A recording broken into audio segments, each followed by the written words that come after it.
Hello students, welcome in PCC academy. Operators पढ़ने की series में ये हमारा नेक्स्ट वीडियो लेक्चर है। हम सी प्लस प्लस के ऑपरेटर्स को वन बाय वन कवर कर रहे हैं। आज का हमारा जो ऑपरेटर रहने वाला है उसका नाम है साइज ऑफ ऑपरेटर। क्या नाम है? Size of operator. Size of operator का यूज हम किसी वेरिएबल की साइज बताने के लिए करते हैं। वेरिएबल की साइज बता सकते हैं, डेटा टाइप की साइज बता सकते हैं और कांस्टेंट की साइज बता सकते हैं। साइज ऑफ ऑपरेटर का यूज साइज बताने के लिए किया जाता है। यह एक प्रकार का स्पेशल ऑपरेटर होता है जो वेरिएबल की क्या बताता है? साइज बताता है। यह साइज को तीन प्रकार से बताता है। पहली, साइज ऑफ किसके आधार पर? डेटा टाइप के आधार पर। दूसरी, साइज ऑफ किसके आधार पर? वेरिएबल के आधार पर। तीसरी, साइज ऑफ किसके आधार पर? कांस्टेंट के आधार पर। तो किस किस के आधार पर यह साइज बताता है? ये बताता है साइज ऑफ किसके आधार पर? डेटा टाइप के आधार पर। साइज ऑफ किसके आधार पर? वेरिएबल के आधार पर। और साइज ऑफ किसके आधार पर? आपका कांस्टेंट के आधार पर। तो वन बाय वन एक एक एग्जांपल से हम समझ लेते हैं कि किस प्रकार से ये हमें साइज कैलकुलेट करके देता है। तो चलते हैं अपने कोड ब्लॉक एडिटर के ऊपर। यहाँ एक सिंपल सा स्ट्रक्चर लिखते हैं। पहले हैश इंक्लूड आईओ स्ट्रीम, के बाद में यूजिंग नेम स्पेस एसटीडी और इंट मेन। ये किया मैंने। अब मैं एक वेरिएबल लेता हूं इंट में एक्स और उसकी साइज में पहले अपन कर रहे हैं वेरिएबल के आधार पर। वेरिएबल के आधार पर साइज कैलकुलेट कर रहे हैं। तो एक्स इक्वल इसका सिंटेक्स है साइज ऑफ, और यहाँ अपन वेरिएबल लिख देंगे। वेरिएबल क्या है अपना? वेरिएबल है अपना x। क्या है? वेरिएबल क्या है? x है। और अब अपन प्रिंट करते हैं किसकी वैल्यू? x इक्वल किसकी वैल्यू? x की वैल्यू प्रिंट करके चेक कर लेते हैं। तो देखिए यहाँ पर अपन ने क्या किया, यहाँ पर एक वेरिएबल लिया किस नाम से? x नाम से। अब x की साइज ज्ञात कर रहे हैं कौन से ऑपरेटर द्वारा? साइज ऑफ के द्वारा। और ब्रैकेट में चूंकि अपन वेरिएबल के आधार पर कर रहे हैं, वेरिएबल अपना कौन सा है? x है। तो यहाँ क्या पास कर देंगे अपन? x। अब वेरिएबल की वैल्यू प्रिंट करवा के देखते हैं। तो x किस टाइप का है? x इंट टाइप का है। इंट की साइज 32 बिट कंपाइलर में क्या आती है? 4 बाइट आती है। और 16 बिट कंपाइलर में क्या आती है? 2 बाइट आती है। तो इसको देख लेते हैं। 4 बाइट आ रही है तो इसको किया अपन ने क्या? रन। देखिए x इक्वल टू 4 आ रहा है। वैसे इंटीजर की साइज होती है 2, लेकिन ये 32 बिट कंपाइलर है इसलिए कितनी बताएगा? 4 बताएगा। तो बिल्कुल सही आ रही है। इंटीजर की साइज इसके अंदर बिल्कुल सही आ रही है। ऐसे ही अपन अगर डेटा टाइप के आधार पर ज्ञात करना चाहें तो अपन डेटा टाइप के आधार पर ज्ञात कर सकते हैं। वेरिएबल के आधार पर ज्ञात करना चाहें वेरिएबल के आधार पर। और भी कुछ वेरिएबल अपन ले लेते हैं ताकि अपने को पूरा ही क्लियर हो जाए। एक मैं लेता हूं फ्लोट में c। फ्लोट में क्या लिया मैंने? c लिया। और चर में ले लेता हूं मैं ch। एक डबल वेरिएबल ले लेता हूं डबल टाइप का। डबल में मैंने ले लिया d। तो अपने पास में इंट भी आ गया, फ्लोट भी आ गया, कैर भी आ गया, डबल भी आ गया। अब यहां पर मैं पास करता हूं c। क्या पास किया मैंने?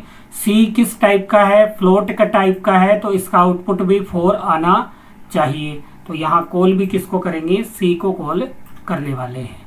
तो 4 आउटपुट आ रहा है कि नहीं आ रहा? चलिए देख लेते हैं।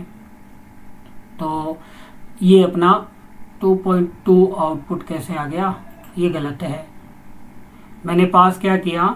c पास किया। यहाँ पर भी आपको क्या करना है? c करना है। क्या करना है? c करना है। बिल्कुल ये देखिए c इक्वल टू क्या आ गया? 4 आउटपुट आ गया है।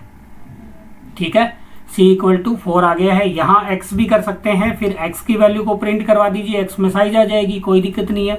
ये कोई हटाने की ज़रूरत नहीं थी, मैं तो आपको सेम बता रहा था। ठीक है, ये देखिए x की वैल्यू कितनी आ गई, 4 आ गई। अब मैं पास करता हूँ यहाँ पर d, क्या पास किया मैंने, d का टाइप क्या है, डबल है, डबल की 8 साइज आनी चाहिए। चलिए देख लेते हैं, आउटपुट अपना क्या आना चाहिए, 8 आना चाहिए। तो देखिए 8 आ रहा है, बिल्कुल सही है।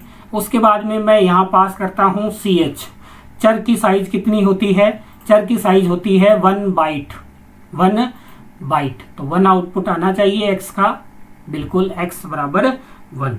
तो आपको वेरिएबल के आधार पर साइज ज्ञात करना आ गया होगा। इस प्रोग्राम को आप अच्छे तरीके से एक बार देख लीजिए, फिर अपने डेटा टाइप के आधार पर ज्ञात करते हैं। आई होप आपको ये समझ में आ गया होगा। अब मैं दूसरा प्रोग्राम लिख रहा हूँ, इंट में वही वेरिएबल लेता हूँ x इक्वल साइज ऑफ, और मैं ज्ञात करता हूँ किसकी, फ्लोट की। किसकी ज्ञात कर रहा हूँ, फ्लोट की। फ्लोट की साइज ज्ञात करता हूँ और सी आउट में लिखता हूँ, सी आउट में x इक्वल x की वैल्यू प्रिंट करके चेक करता हूँ। अब फ्लोट की साइज कितनी होती है वो आप देखेंगे।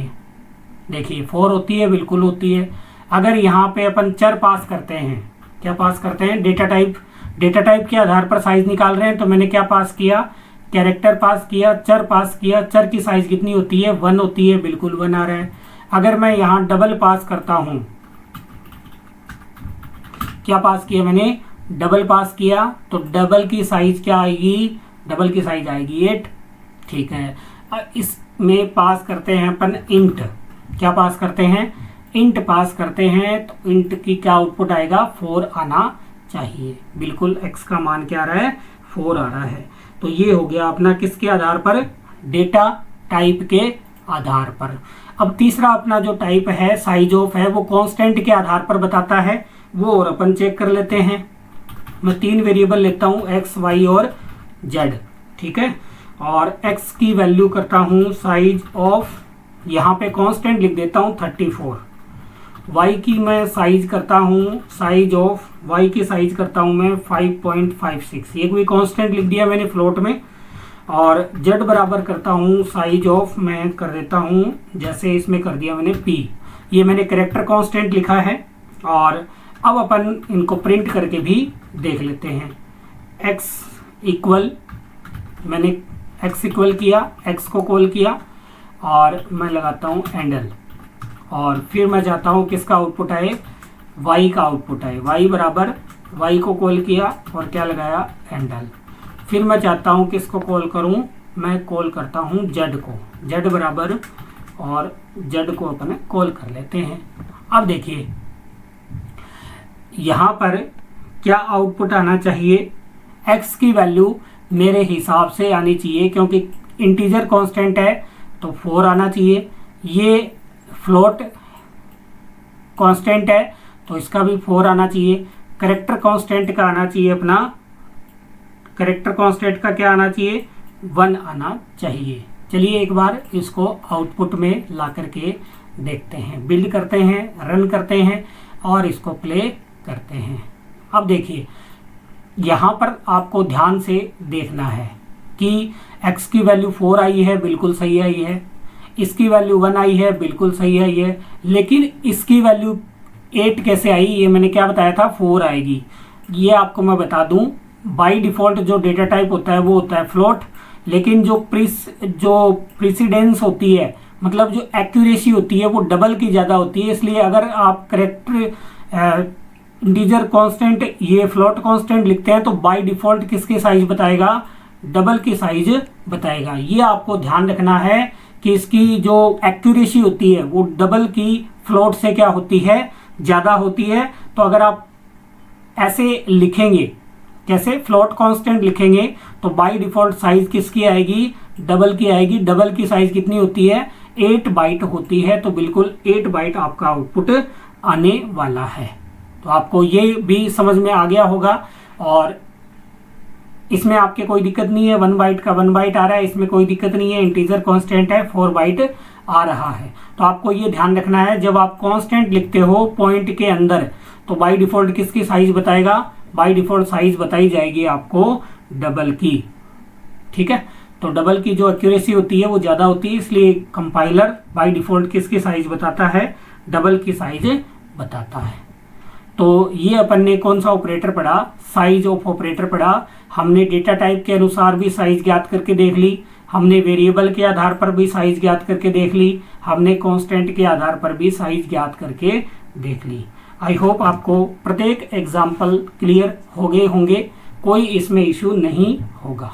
मिलते हैं अगले वीडियो लेक्चर में एक नए ऑपरेटर के साथ में, तब तक के लिए जय हिंद, जय भारत, थैंक यू।